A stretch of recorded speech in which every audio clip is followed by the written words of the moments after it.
In this video, we're going to configure a layer 3 switch to be a DHCP server.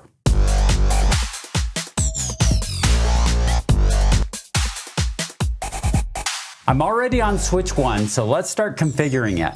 Now, I'm going to configure my management VLAN. So that's the VLAN 10.1.10.0. So that's the VLAN 10 that I'm going to configure to be DHCP. But the first step that I need to do is I need to exclude the addresses that I don't want it to hand out. So I'm going to say I want this network to have DHCP enabled, but I want to exclude these ranges. So let's take a look at what that command is. So first of all, what I need to do is get into global configuration mode. So I get into there, and the command I'm going to use is IP DHCP exclude -address, and then it's going to be the first address of the range I want to exclude. Now on my networks, what I like to do is keep a big buffer at the beginning and a big buffer at the end. The big buffer at the beginning is for things like servers or printers or things that I'm going to statically assign in that network, and the buffer at the end is a range that I can use, that I can randomly choose one of those IP addresses to assign to a machine statically, just in case I need to assign something statically temporarily to a machine for troubleshooting. So what I'm going to do is I'm going to start out with that beginning range, which is 10.1.10.1 space. So that's the first IP address that I want to block out to the last address.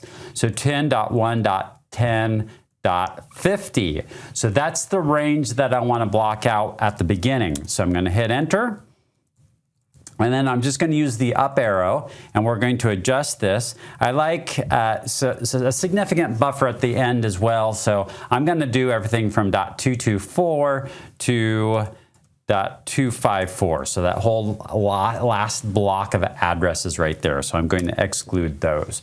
All right, there we've excluded those addresses. The next thing that we're going to do is we're going to create the scope, and we give it a scope name. So what I'm going to do is I'm going to type in IP DHCP Pool and give it a name, and we'll call this VLAN 10 DHCP. And now if you notice, the prompt here is DHCP-config. So now we're in a different submenu of this. So I'm in the pool and I'm configuring the pool. So now I need to give it the network address. So I'm going to type in network, and the network address is 10.1.10.0. So that's the network address for this. And then I need a mask. So 255.255.255.0. So this is a /24. And then I'll hit enter. And now I've given it the scope, the IP address network there. Next, I do want this to be able to communicate on this network and outside the network. So I need a default gateway. So the default gateway, I'll do default-router space, and it's going to be 10.1.10.1. So that is the IP address of the VLAN 10 interface on this switch 1. So because this switch right here is the default gateway. So I've got the default router. I'll hit enter on there. Next one I'm going to do is a DNS server. So DNS server. Now I don't have a DNS server set up right now, so I'm just going to point it to 8.8.8. So let's get that in there. And that is a DNS server that does actually work. So 8.8.8.8, I'll hit enter on that. I could actually put multiple. It's typical that you would put in 2 DNS servers. Then next is I'm going to set the lease. So I can set the days, and so I just want, in this case right here, we're going to go 0 days, and then the hours. I'm going to do, actually, let's do, how about, just to make it interesting, let's do 1 day, 12 hours, and you can see I can keep going. I can set the minutes. I don't need to get that granular. I think just 1 day and 12 hours is fine. Then they get it for a little over 24 hours. And then so I'm going to hit enter right here. So now we've set the lease time on there. And then one that many networks is the domain name. So it has a domain name. So this allows your server to not have to type in the fully qualified domain name every time you want to reach a resource on the network. So, and what I like to call my LANs is andy.lan. So I'll name this domain name andy.lan, and I'll hit enter on that. And then I've got my pool assigned here. So I'm going to hit end on there. So now some things that I can do to take a look at my settings. There's some show commands that I can do to see how it's functioning and how it's working. The first show command that we'll do is just the standard show run. I can hit enter and we can take a look at what it looks like in the running config. We have those exclude statements and we've got the pool right here, the name of the pool and the information on the pool. So no big surprise there. Next, what I'm going to do is I'm going to hit Control-C to break out of that. And then I'm going to do a show IP DHCP binding. So this is going to be show what IP addresses is it handed out to and the hardware address that it's handed out to. So there's nothing here at this point in time because there's no clients that are on this network.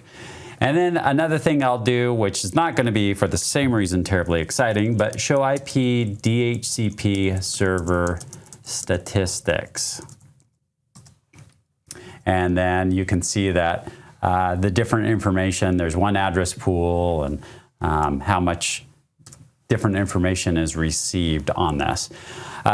One note before we jump into the client side and take a look at the client side, I'm just going to go into my global configuration mode. And if I want to turn this service off altogether, and if you're not running it, you want it turned off, you can type in no service DHCP, and this will shut the service off.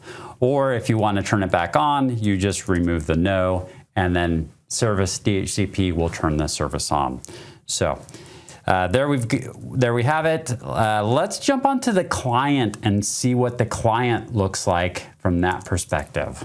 I'm going to open up the network properties of this client machine. And what I always like to do is go down to this change adapter options.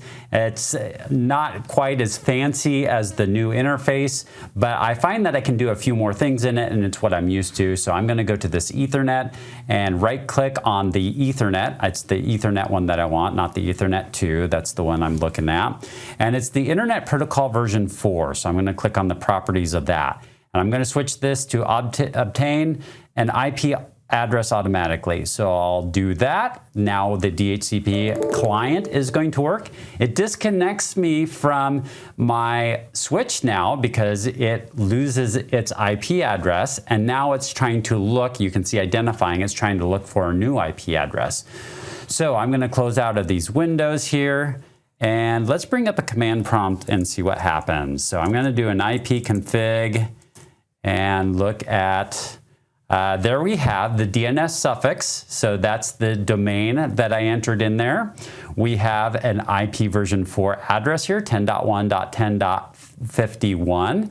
We've got the subnet mask, and we got the gateway. So everything is looking like we want it to. And I can also do an IP config/all to take a look at the DNS server, which is 8.8.8.8. So that is set up correctly as well. So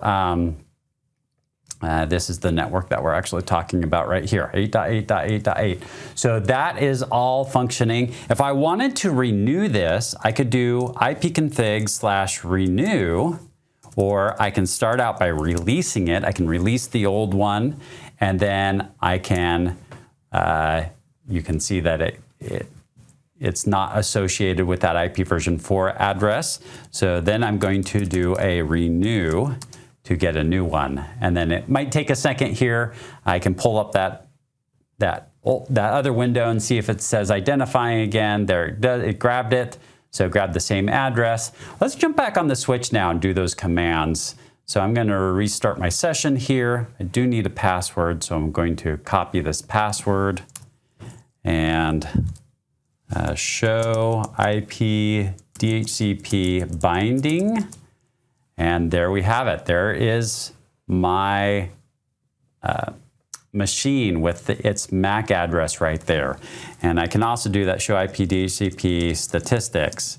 So actually show IP DHCP server